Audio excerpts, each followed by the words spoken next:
오늘 하나님께서 저와 여러분에게 주시고자 하시는 은혜의 말씀의 제목은 한번 따라합시다. 다윗과 시므이의 실수. 다윗과 시므이의 실수. 라는 제목으로 말씀 전하기를 소원합니다.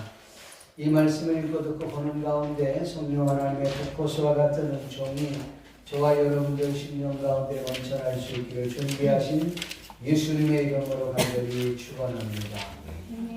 실수는 행동하는 자의 특권이다. 실수를 할까 두려워하는 것은 관료주의의 요람이고 모든 발전의 적이다. 100% 옳은 결정이란 없다. 우리는 실수를 얼마든지 허락한다. 직원들에게 일종의 실수 면허증을 만들어 주었다. 잉바르 캄프라이드라고 하는 이케아 사장의 회장이 한 말입니다. 이 이케아 불편을 살다라는 책에서 나온 글입니다. 우리는 누구나 도전을 통해 성취하고 또 실수를 통해 배우게 됩니다. 그러나 성장하고 성공할수록 실수를 두려워합니다. 더 큰 문제는 실수와 실패가 두려운 나머지 새로운 도전을 망설인다는 데 있습니다. 실수를 용인하는 것을 넘어 실수를 장려해야 하는 이유가 바로 여기에 있는 것입니다. 오늘 본문을 통해서 우리는 다윗과 시므이의 실수를 통해 교훈을 얻기 원합니다. 본인들은 실수했지만 오늘 저와 여러분들은 그 실수를 통해서 교훈을 얻는다면 이보다 또 귀한 일이 어디 있겠습니까? 본문을 통해서 우리가 1절부터 15절까지 보았지만 23절까지의 내용을 말씀을 전하려고 합니다. 그리고 24절부터는 다다음 주의 말씀을 전하려고 해요. 다음 주에는 1일 부흥회를 하려고 하니까요. 그러니까 오늘 본문을 잘 듣고 여러분 연결을 시켜야 됩니다. 본문을 통해서 우리가 알 수 있는 것 중에 하나는 공적인 일과 사적인 일을 구분하지 못했던 다윗의 모습입니다. 다윗답지 않게 공과 사를 구분하지 못해서 요압 장군에게 조언을 듣게 되는 일이 오늘 본문의 1절부터 8절의 내용입니다. 어떤 사람이 요압에게 왕이 압살롬으로 인하여 슬피 울고 있다라는 소식을 전해 주었습니다. 그러자 전쟁에서 이긴 그날의 그 기쁨은 사라지고 병사들의 얼굴은 슬픔으로 변하고 말았습니다. 이것은 왕의 아들의 죽음을 슬퍼한다는 말이 병사들에게 들렸기 때문입니다. 그래서 다윗의 전 군대는 마치 자신들이 죄인처럼 또 폐잔병처럼 얼굴을 제대로 들지 못하고 기가 죽어갖고 슬금슬금 조용하게 섬 안으로 들어갔다는 것입니다. 왕은 손을 얼굴에 가리고 대성통곡하며 울면서 내 아들 압살롬의 이름을 계속해서 불렀습니다. 그때의 이 요압 장군이 이 분위기를 바꾸지 않으면 안 되겠다라고 하는 마음의 결단이 섰습니다. 그리고 왕 앞에 나아가서 왕에게 독대를 신청을 하게 됩니다. 그리고 이런 말을 합니다. 우리는 오늘 왕과 왕의 자녀들과 왕비와 그리고 후궁들의 생명을 구했는데 왕은 오히려 우리를 부끄럽게 하였습니다.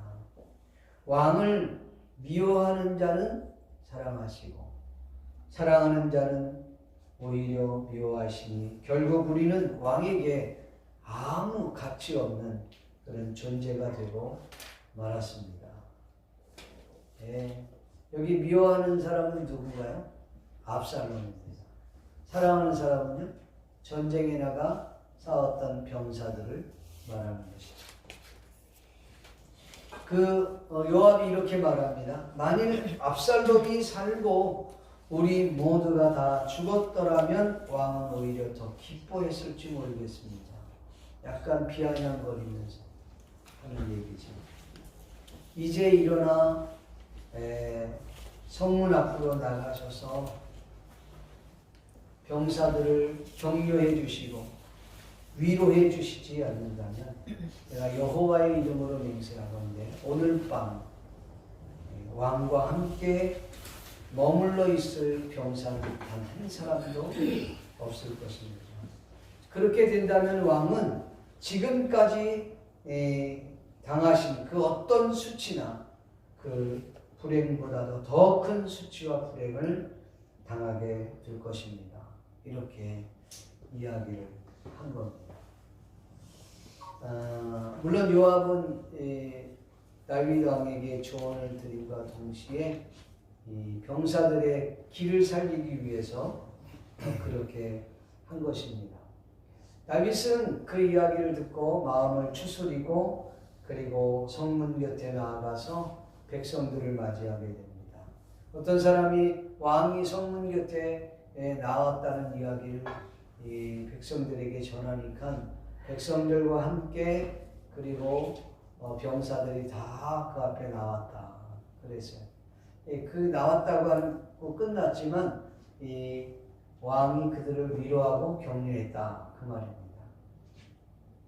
여기서 우리가 잠깐 생각해 볼 다윗의 행동은 뭐냐면 다윗은 좀처럼 실수를 잘 하지 않는 인사 이 중에 한 사람입니다.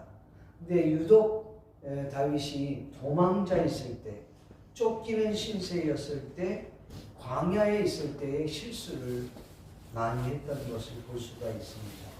예를 든다면 충성스러웠던 무비보셋과 간신배 시바의 행동을 통해서 우리는 알 수 있습니다. 시바는 그 무비보셋을 어떻게 해요? 속이고 그리고 마치 무비보셋이 모반 그러니까 반란을 일으켜서 마치 사울의 그 왕족이 다시 일어날 것을 다윗에게 슬쩍 흘리게 하는 것이죠. 그런데 다윗 같은 경우는 시바가 갖다 줬던 그 물질 때문에 마음이 흔들렸습니다. 그리고 그간 무비보셋에 대한 생각들을 그냥 싹 다 접어버리죠.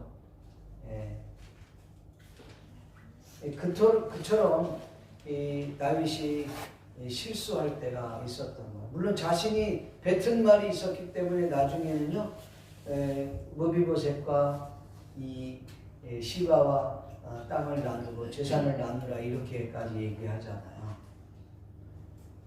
그런 것 오늘 본문에 나왔던 요압이 지적했던 것처럼 지도자로서 다윗이 취해야 할 행동은 아니었습니다.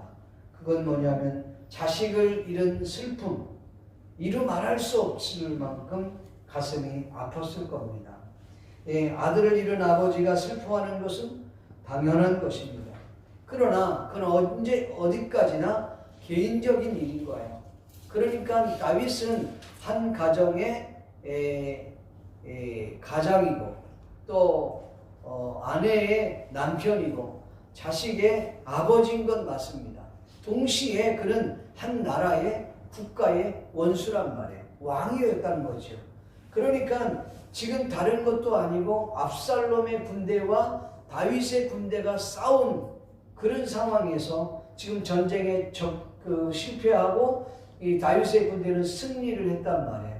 그러니까 다윗은 공적인 일을 더 앞세워야 됨에도 불구하고 다윗은 오히려 슬픔에 잠겨서 공적인 일을 뒤로 하고 사적인 일을 앞세워서 오히려 군인들의 그 사기를 완전히 땅에 떨어뜨렸다는 것입니다.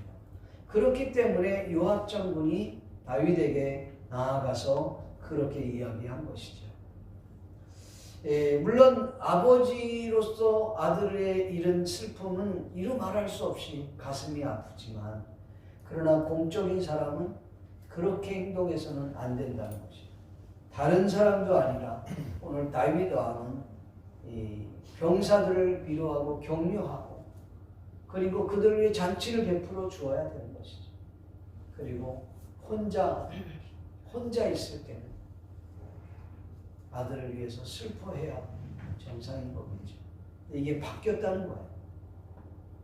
사적인 일이 더 앞서지고 공적인 일은 뒤로 미루게 되는 거죠.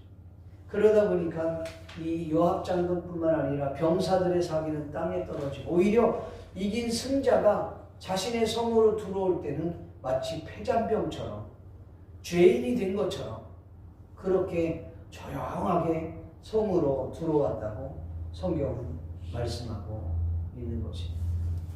이처럼 그렇게 위대했던 다윗 왕, 지도자로서의 공과 사를 구분하지 못하는 사람으로 전락했습니다.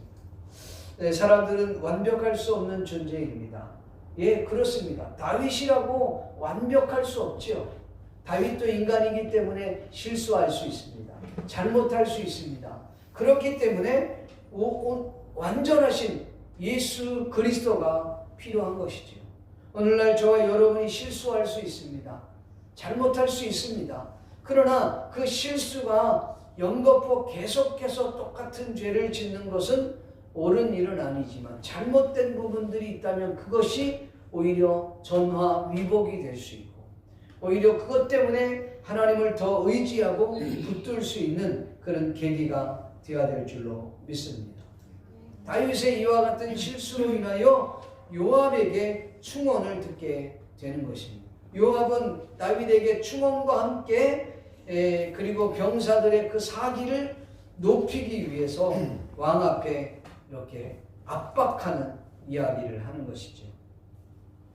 여기 본문에 보면 이렇게 얘기하죠. 만일 압살롬이 살고 우리 모두가 죽었더라면 오히려 왕은 더 기뻐했을지 모르겠습니다. 이제 일어나셔서 우리 병사들을 격려해 주십시오. 만약에 그렇게 하지 않는다면 내가 여호와의 이름으로 맹세하건대 당신과 함께 있을 병사들은 오늘 밤에 단 한 명도 없을 겁니다.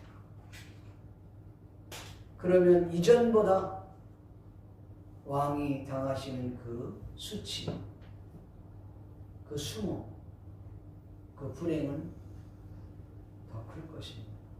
그렇게 압박을 했다는 것입니다. 여기에서 이 문장을 속에서 우리는 이 요압의 그 파워, 권력, 힘이 얼마나 컸는지를 우리는 알 수가 있습니다. 요압 장군의 그 힘과 권력은 대단했다.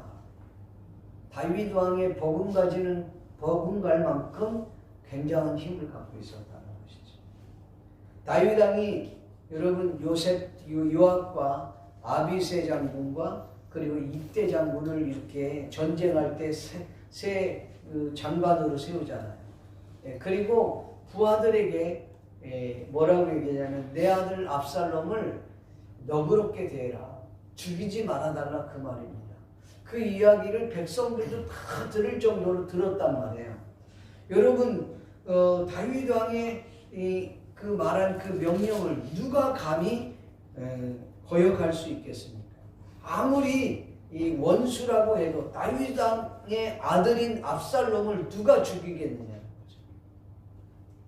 그것도 다윗이 그렇게 신신당부한 거예요. 너그럽게 대하라. 죽이지 말아라. 살려 데리고 와라. 이 말이에요. 그런데 감히 누가 그 압살롬을 죽이겠냐고. 근데 요압은 달랐어요. 요압은 다윗의 명령을 어길 수 있을 만큼의 권력을 갖고 있었단 말이에요.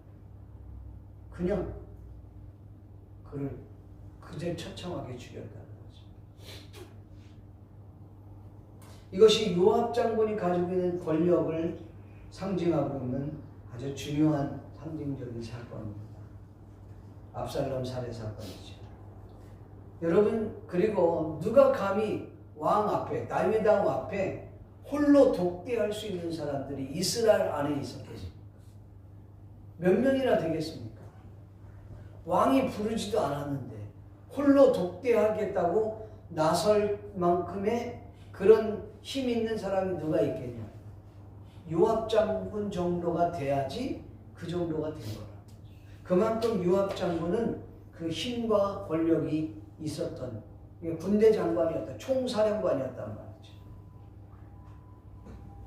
이런 점에서 볼 때 다윗은 이 요압의 그 권력, 그 파워를 이미 짐작하고 있었습니다. 그래서 이후에 다윗의 그 정치적 행보는 약간 다릅니다.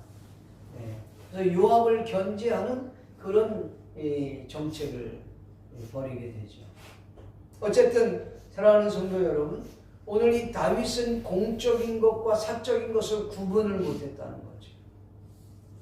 사랑하는 성도 여러분, 우리도 개인적인 일과 공적인 일을 구분하며 살 수 있기를 바랍니다.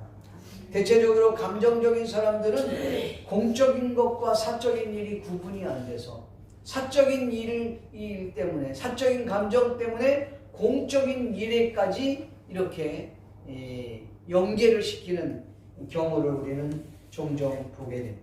공은 공이고 사는 사로 이렇게 해야 된다. 근데 쉽지 않습니다. 아주 냉정하게 하나님의 거룩한 큰 뜻을 이루기 위해서 개인적인 사적인 그런 감정은 과감하게 내려놓고 공적인 하나님의 큰 일을 위해서 애쓰고 힘쓰시기를 주님의 이름으로 간절히 축원합니다. 또한 요압 장군처럼 하나님의 거룩한 뜻을 위해서 충원할 수 있고, 그리고 그 용기를 가지고 담대하게 나아갈 수 있는 그런 저와 여러분들이 될 수 있기를 바랍니다.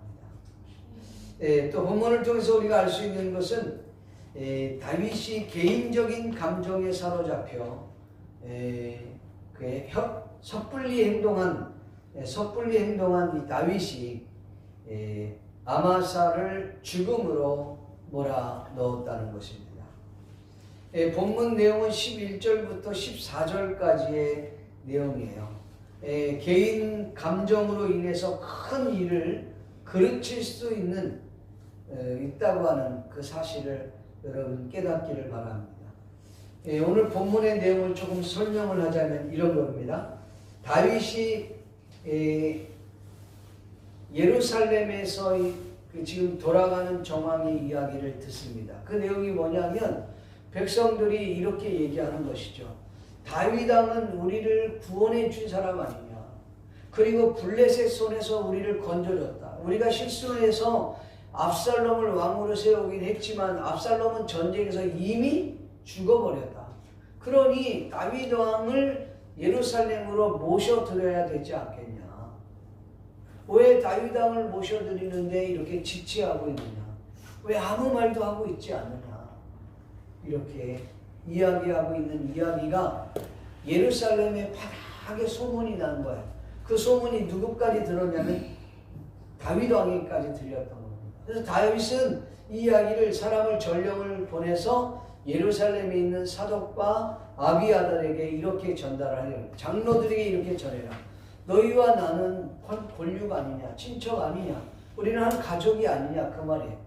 그리고 너희와 내가 그렇게 한 가족인데 어떻게 예루살렘에서 그렇게 파다한 소문이 나는데 너희는 왕을 모시는 일을 그렇게 더디하고 있느냐 얘기하는 거죠. 그리고 이 아마샤에게 가서도 이야기하라는 것이죠. 아마샤는 누구냐? 압살롬의 군대 장관이었습니다. 군을 총지휘했던 사람이었단 말이에요. 그에게도 그런 거예요. 너와 내가 한 권력 아니냐? 한 가족 아니냐? 내가 요압 장군을 대신해서 너를 총사령관으로, 군대 장관으로 세우겠다. 내가 이렇게 하지 않는다면 하나님이 내게 벌 위에 벌을 내리기를 원한다. 이렇게 이야기를 한 것입니다. 이것이 실수라는 거죠. 물론 먼저 우리가 이 장로들은 왜 다윗 왕을 모셔오는 일을 지체했을까? 여러분, 당시에 총사령관이 누구였냐면 예루살렘에서는 아마사라고 하는 장군이었어요. 이 아마사 장군이 떡하니 군대를 이끌고 준비하고 있으니까 그 사람 눈에 가시가 되면 안 되니까 장로들도 뭐 어떻게 할 수 없는 거예요. 가만히 있는 것이죠. 그러니까 다윗이 아마사에게 이런 제안을 한 것입니다. 너를 요압 대신에 군대 장관으로 세워라. 하나님 앞에 내가 서원을 하는 거다. 이렇게 이야기를 한 것이죠. 섣불리 약속을 했다는 것이죠. 이렇게 했던 이유가 있었습니다. 다윗은. 왜냐하면 그 일을 통해서 이 예루살렘에 있는 모든 백성들의 마음을 하나로 묶는 일에 그가 성공을 하게 된 거죠.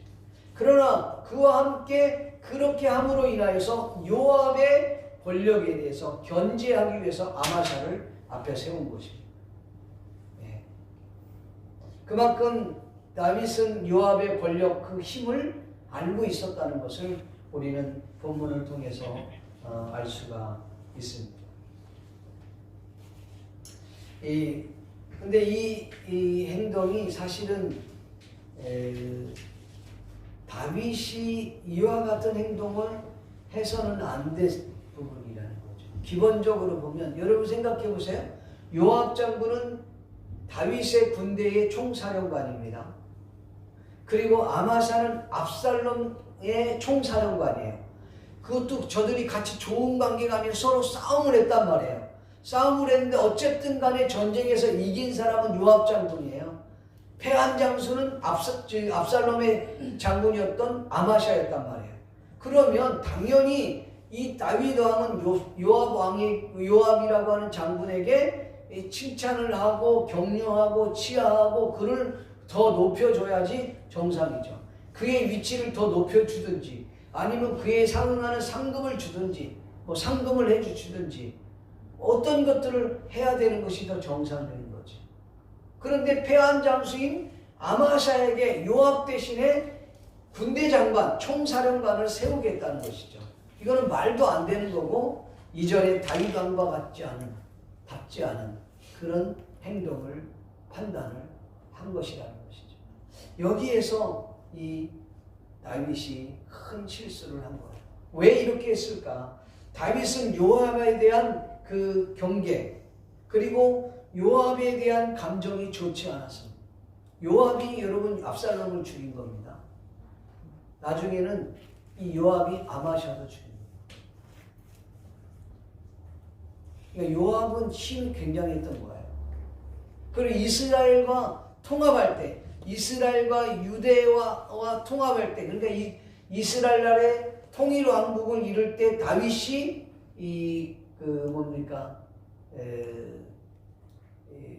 중요한 장군을 세웠는데 그 장군도 죽입니다. 다음 시간에 제가 이 말씀을 좀 드리려고 해요. 어쨌든 간에 다윗의 그 개인적인 감정으로 인해서 그리고 이 요압을 경계하기 위해서 실수로 세운 사람이 아마샤입니다. 결국은 이 아마샤는 요압에 의해서 죽게 되었다는 거죠. 다윗의 그 감정적인 결과로 아마샤의 생명을 죽음으로 몰아 넣었다는 사실입니다. 오늘 저와 여러분들이 정말 우리 개인의 감정을 앞세우기보다는 여러분 하나님의 큰 뜻을 거룩한 일을 앞세울 수 있는 저와 여러분이 되기를 주의 이름으로 축복합니다. 마지막으로 이 한치의 앞을 보지 못하고 다윗을 저주했던 시므이에 대한 이야기입니다. 15절부터 23절에 대한 내용인데요. 제가 어느 책에서 이런 글을 보았습니다. 지나간 시간은 되돌릴 수 없고 쏜 화살은 되돌아오지 않으며 입에서 내뱉은 말은 다시 주워 담을 수 없다. 그렇습니다. 신중한 삶을 살라는 경고의 메시지라고 생각을 합니다. 예전에 제 교회에서 이렇게 꽃꽂이 강사로 있었던 성도님 한 분이 꽃꽂이 강습을 하면서 그 학생들에게 배우는 학생들에게 이런 유명한 명언을 남겼습니다. 꽤 오래된 이야기인데 20년 가까이 된 이야기인데 저는 그 이야기가 머릿속에 아주 생생했어요. 야, 진짜 명언이다. 그런 생각을 했는데 그 내용이 뭐냐면 학생들에게 꽃을 꽂을 때 이 꽃을 어디에 꽂을 것인가 이렇게만 할 때 거기 이렇게 스펀지 같은 거 있잖아요. 그런데 이걸 어디에 꽂을 것인가 그거를 곰곰이 생각하라는 것이죠. 그냥 아무 때나 막 꼽는 게 아니라 그걸 여러 번 곰곰이 생각한 후에 그리고 그 꽃을 꽂으라는 것입니다. 그리고 한 번 꽂은 꽃은 후회하지 마라. 미련을 갖지 마라. 여러분 명언 아닙니까? 그러니까 한 번 하기 전에 곰곰이 생각해보고 그리고 또 생각해보고 꽃이 꽂고 난 후에는 후회하지 말라는 거예요. 미련을 갖지 말라는 거예요.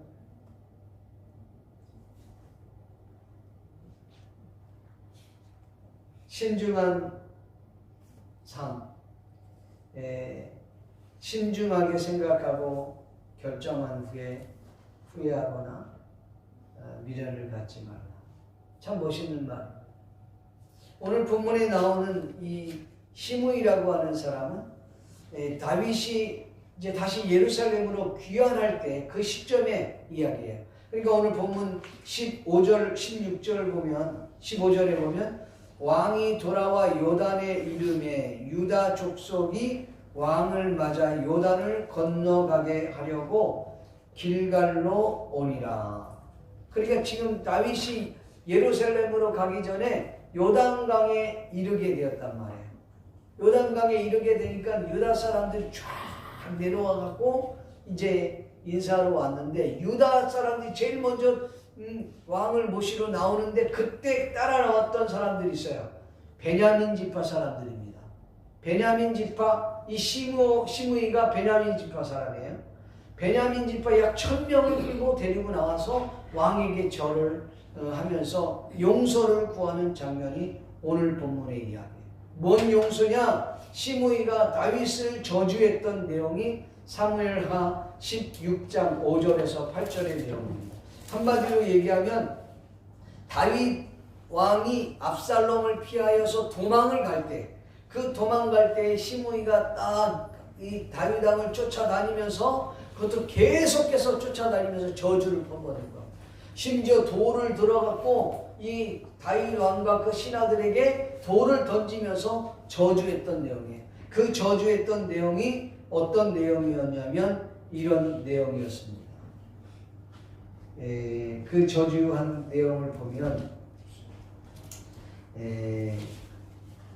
시므이가 저주하는 가운데 이와 같이 말하니라. 피 흘린 자여 사악한 자여 가거라.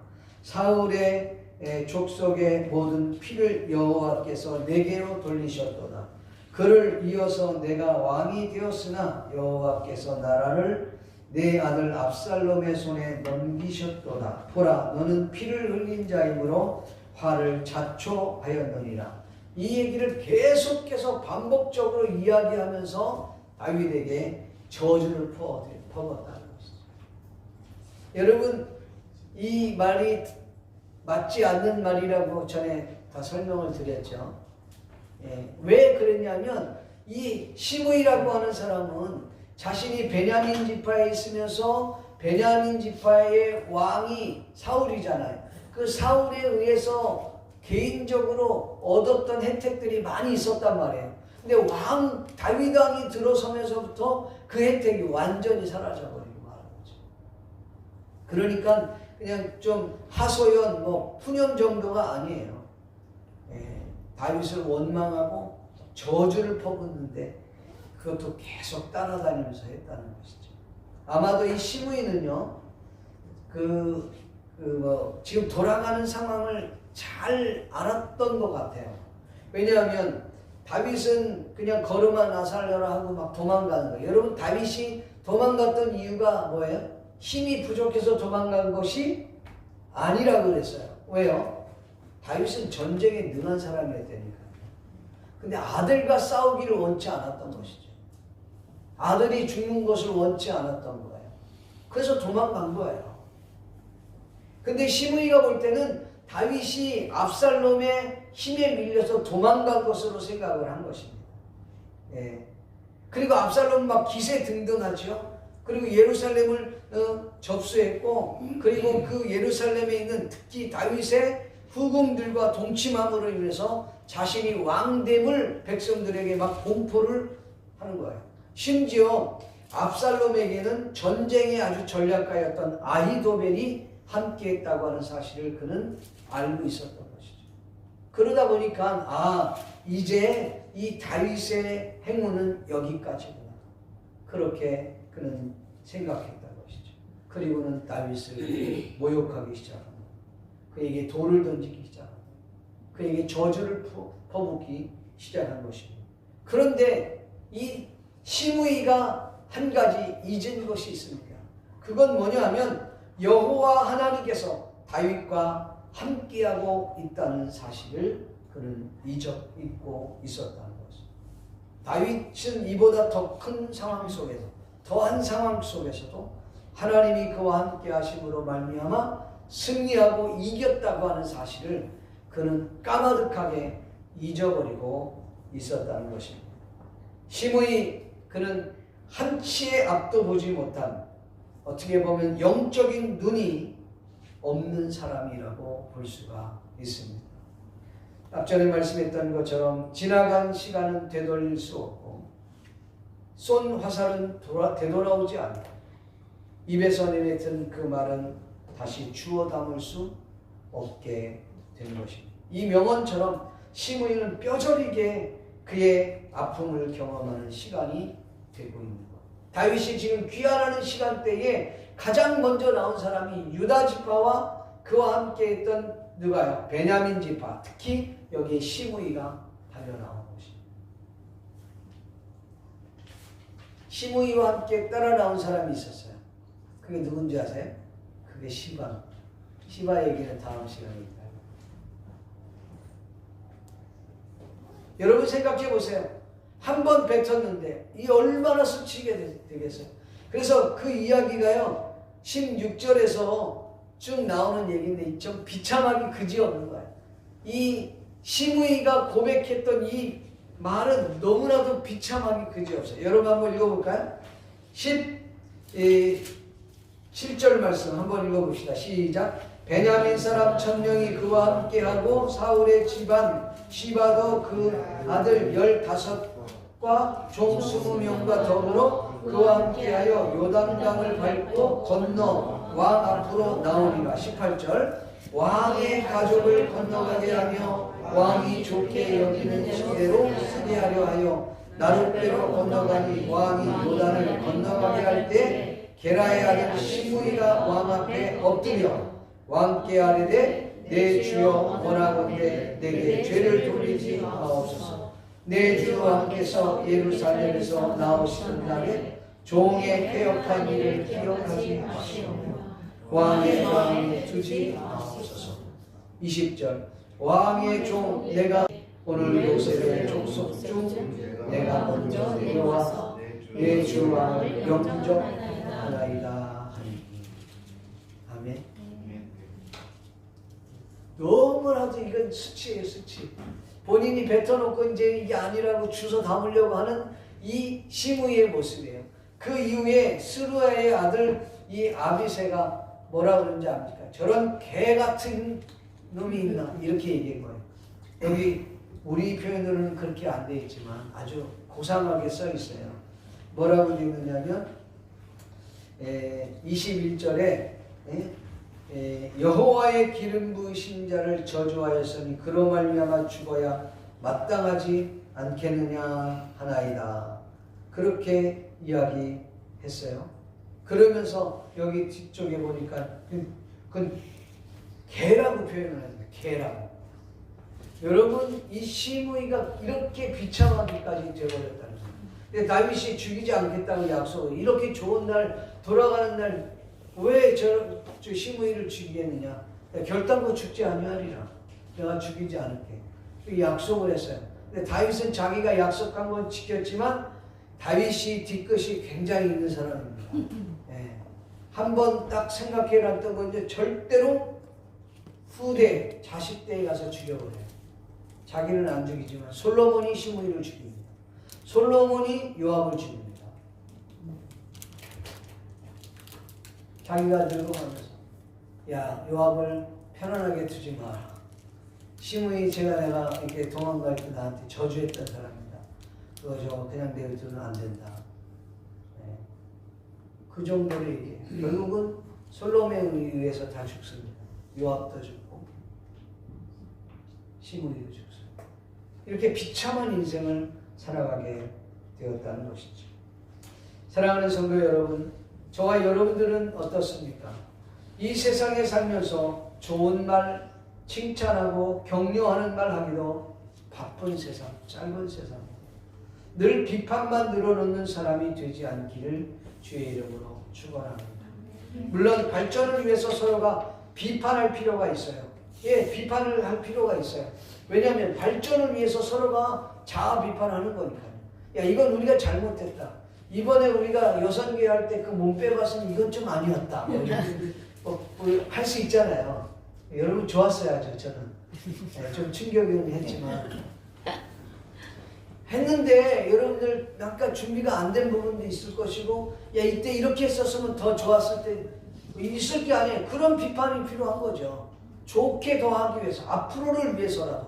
그런 건 비판은 필요한 거예요. 그런데 그게 아니라 비판을 위한 비판이에요. 아무것도 아닌데 무조건 비판만 하는 거예요. 그런 인생이 되지 않기를 주의 이름으로 축복합니다. 할 수만 있다면 적극적인 말, 긍정적인 말, 칭찬의 말, 격려의 말, 믿음의 말을 할 수 있는 우리 모두가 다 될 수 있기를 주의 이름으로 간절히 축원합니다. 성경은 이렇게 말씀합니다. 마태복음 7장 2절 말씀에 보니까 너희가 비판하는 그 비판으로 너희가 비판을 받을 것이고 너희가 헤아리는 그 헤아림으로 너희가 헤아림을 받을 것입니다. 아멘. 여러분, 예수 그리스도로 말미암아 저와 여러분이 구원을 받았습니다. 예수님께서, 하나님의 아들 예수님이 하나님 나라에서 그 보좌를 버리시고 이 땅에 내려와서 인간의 몸을 입고 이 땅에 오셔서 우리를 위하여 십자가에 못 박혀 죽으심으로 말미암아 우리에게 은혜를 베풀어 주시고 구원을 주시지 않았습니까? 받은 은혜가 있다면 오늘 저와 여러분 또한 그렇게 나누며 베풀며 살아갈 수 있기를 주의 이름으로 간절히 축원합니다. 인간은 실수가 많은 존재입니다. 실수할 수 있습니다. 그러나 여러분, 옛날에 한두 번 실수는 병가상사라고 했던 것처럼 한 번 실수는 누구에게나 있을 수 있는 일이다. 그러니 크게 탓하지 말라고 하는 말 아닙니다. 성도 여러분, 우리가 실수를 기회로 삼을 수 있기를 바랍니다. 하나님께서는 절대로 실수하지 않아요. 인간은 실수하지만 하나님은 오히려 인간의 그 실수를 전화 위복으로 바꾸셔서 축복으로 우리에게 안겨준다고 하는 사실 믿기를 주님의 이름으로 간절히 축원합니다. 여러분, 다윗이 실수했다고 해서 망한 적이 없습니다. 여러분, 다윗이 얼마나 큰 실수를 했습니까? 때로는 그가 누굽니까? 바세바의 아내를, 바세바의 아내가 아니죠. 누구죠? 우리아의 아내 바세바. 네, 알아서 들으시면 돼요. 바세바를 범하고 때로는 우리아를 죽이고, 네? 오늘 이렇게 실수를 여러 번 영접하면서 이후에도 여러분 그 다윗은 실수를 많이 해요. 그렇지만 하나님이 실수했던 다윗을 책망하지만 그를 망하게 만들어 두시지 않는다는 것이죠. 여러분, 인간은 실수하지만 하나님은 실수하지 않으시는 하나님인 줄로 믿습니다. 기도합시다.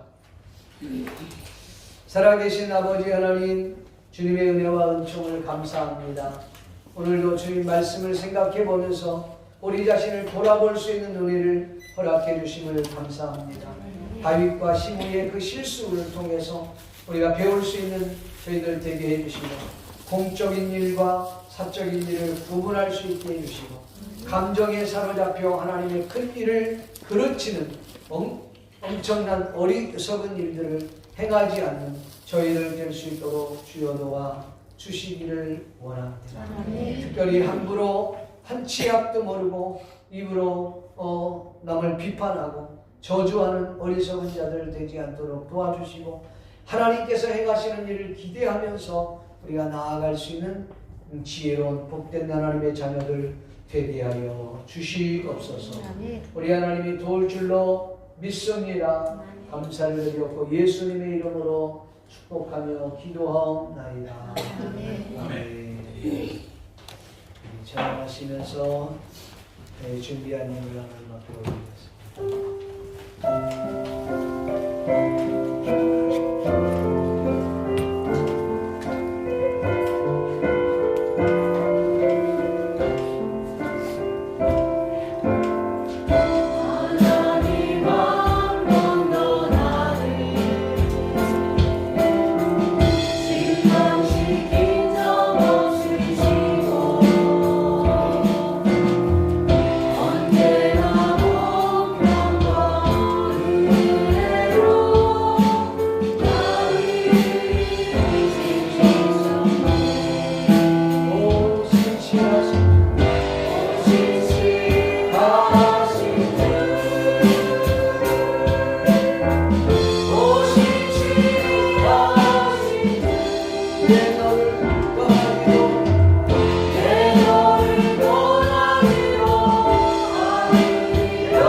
같이 한번 기도하기 원합니다. 하나님, 오늘 예배 가운데 우리에게 말씀했던 것처럼 실수했던 다윗, 시므이를 바라보면서 배울 수 있는 은혜를 주심을 감사합니다. 하나님은 인간의 실수를 전하 위복시키시는 하나님이심을 찬양합니다. 혹 우리가 실수했다 할지라도 다시 한번 깨닫게 해주시고 변경 새롭게 해주시고 다시 새 힘을 허락하여 주시옵소서. 말씀을 생각하며 다시 한번 주여 한번 부르고 기도하기를 원합니다. 기도하겠습니다. 주여, 고마우시고 다니오신 아버지 하나님, 하나님의 은혜와 은총을 감사합니다. 오늘 아버지 우리의 연약함과 우리의 위험함을 모르고 잘하시는 하나님께서 이 시간도 새 힘을 허락하여 주시옵소서. 항상 다윗의 실수와 시므이의 실수를 보면서 우리의 개인의 감정에 사로잡힌 이 안전을 구하나님의 하나님과 사적인 일을 보내라니 하겠던 다윗의 모습을 바라보며 우리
분을 주님이 축복하시고 이 예물이 쓰여지는 곳에 주님의 큰 영광과 능력이 나타나게 도와 주시옵소서.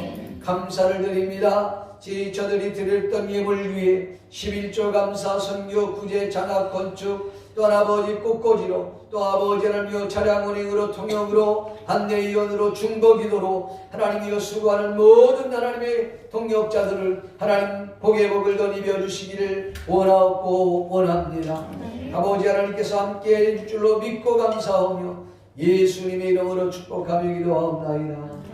지금은 우리 주 예수 그리스도의 은혜와 하나님 아버지의 크신 사랑과 성령님의 감화 감동으로 교통하심이 오늘 이 자리에 모인 모든 하나님의 자녀들 머리 위에 지금부터 영원토록 함께 있을지어다. 아멘.